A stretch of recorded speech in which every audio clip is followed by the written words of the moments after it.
আপনারা তো জানেন আজকে আমাদের দেশনেত্রী বেগম খালেদা জিয়ার মর্নিং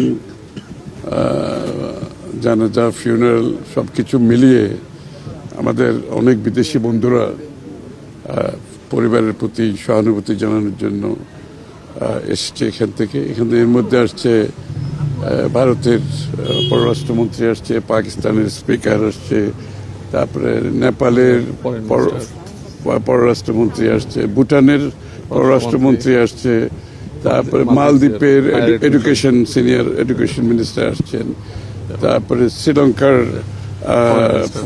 ফরেন মিনিস্টার আসছেন। সব দেশে মানে সার্ক কান্ট্রি, সাউথ এশিয়ার সব দেশ রিপ্রেজেন্টেড হয়েছে এবং সিনিয়র মিনিস্টার লেভেলে সবাই আসছে, যারা আসছে সিনিয়র মিনিস্টার লেভেলে আসছেন। তো সুতরাং এটা আমাদের দুদিক থেকে একটা বিষয় হচ্ছে দেশনেত্রী বেগম খালেদা জিয়ার প্রতি তার যে নেতৃত্বে বাংলাদেশ একটা দেশে এবং দেশের বাইরে আমাদেরকে একটা সম্মানের জায়গায় নিয়ে গেছে এবং বাংলাদেশকে তারা যেই চোখে দেখছে সেটা সাধারণ একটি দেশ হিসেবে নয়, আমরা একটা জায়গায় পৌঁছেছি এবং সেখানে বেগম খালেদা জিয়ার যে অবদান সেটা তার স্বীকৃতি হিসাবে তারা বাংলাদেশে আসছে এবং আগামীতে বাংলাদেশের সাথে এই সমস্ত দেশগুলোর সম্পর্ক সম্বন্ধে আমরা আলোচনা করেছি। তারাও যে আগামী দিনে যদি বিএনপি নির্বাচিত হয় জনগণের ভোটে, তাহলে আগামী দিনের যে কী ধরনের সম্পর্ক আমরা করতে চাই তাদের সাথে এবং আমরা তাদের ফরেন রিলেশনশিপ কী হবে তাদের সাথে এবং ব্যবসা বাণিজ্য, বিনিয়োগ, কালচার, সংস্কৃতি,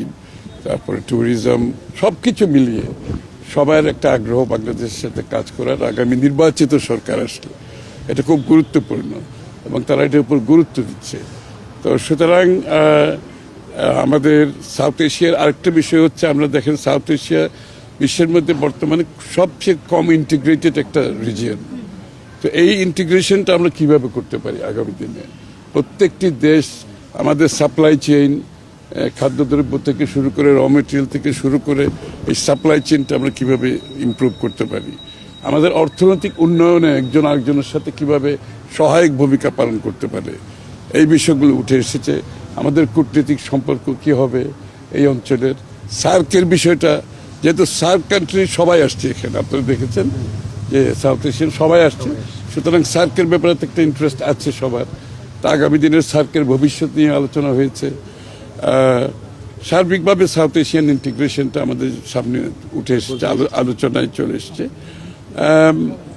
এবং সবচেয়ে বড় কথা হচ্ছে যে দেশনেত্রীর প্রতি তাদের যে ভালোবাসা, তাদের যে সম্মান, যে রেসপেক্ট, এবং আপনি চিন্তা করেন খুব কম সময়ের মধ্যে এতগুলো দেশ থেকে এতগুলো সিনিয়র মিনিস্টার রিপ্রেজেন্ট করেছে এবং তাদের ফ্যামিলির প্রতি সহানুভূতি প্রকাশ করেছে, তারেক সাহেবের প্রতি তাদের এটাও তো একটা, যে তারেক সাহেবের সাথে দেখা করা মানে তো তারেক সাহেবের উপর একটা আস্থার প্রমাণ করে এখানে, যে তার নেতৃত্বে তার আছে বলে, আস্থা আছে বলেই তারা কিন্তু ওনার সাথে দেখা করেছে। এটা কোনো সরকারি ভিজিট নয়, কিন্তু ওনার পরিবারের জন্য এই ভিজিট, ওনার সাথে দেখা করার জন্য ওনারা আসছে, ওনার সাথে ওনারা দেখা করেছেন, কথা বলেছেন। সো দিস ইজ বাংলাদেশের ইতিহাসে এটা একটা বড় ধরনের একটা এক্সাম্পল আমরা দেখেছি, যে আসলে নেতৃত্ব সৎ হলে, সাহসী হলে, গণতান্ত্রিক হলে, দেশের প্রতি ভালোবাসা থাকলে যে কত বড় একটা পরিবর্তন একটা দেশে হতে পারে, সেটার প্রমাণ আমরা দেখেছি দেশনেত্রী তিরোধানের মাধ্যমে। এবং তার প্রতি এই অঞ্চলের সমস্ত দেশগুলির সম্মান, সারা বিশ্বের যে সম্মান দেখিয়েছে, এটা কিন্তু আমাদের বাংলাদেশের জন্য আমাদেরকে এখন যেটা আমাদের উপর দায়িত্ব হচ্ছে, এটাকে ধরে রাখতে হবে। এবং তারেক রহমান সাহেবের নেতৃত্বে আমরা কীভাবে এটা ধরে রাখবো আগামী দিনে, এটা চ্যালেঞ্জ।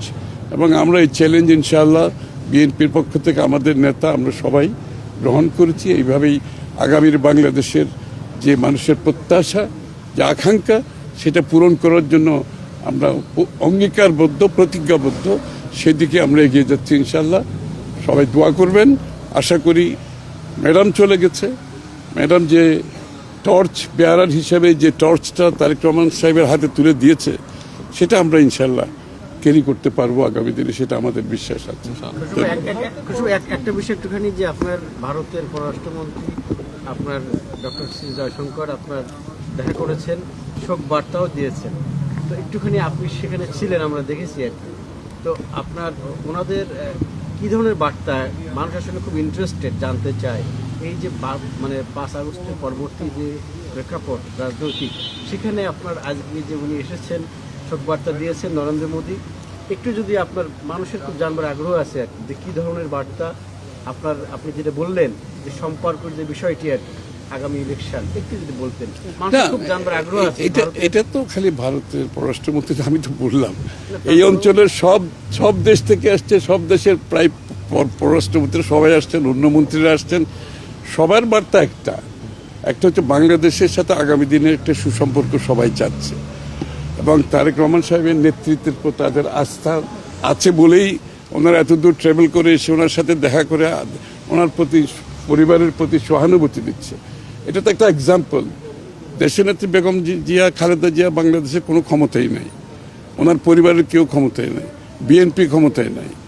এরপরও সমস্ত দেশগুলো যে আস্থা রেখেছেন বিএনপির উপরে, ওনার তারেক রহমান সাহেবের নেতৃত্বে ওনার পরিবারের প্রতি যে সম্মান দেখিয়েছেন, এটা তো বাংলাদেশের জন্য সম্মান। সুতরাং সেই সম্পর্ক শুধু ভারতের বেলায় না, সকলের বেলায় প্রযোজ্য একরকম।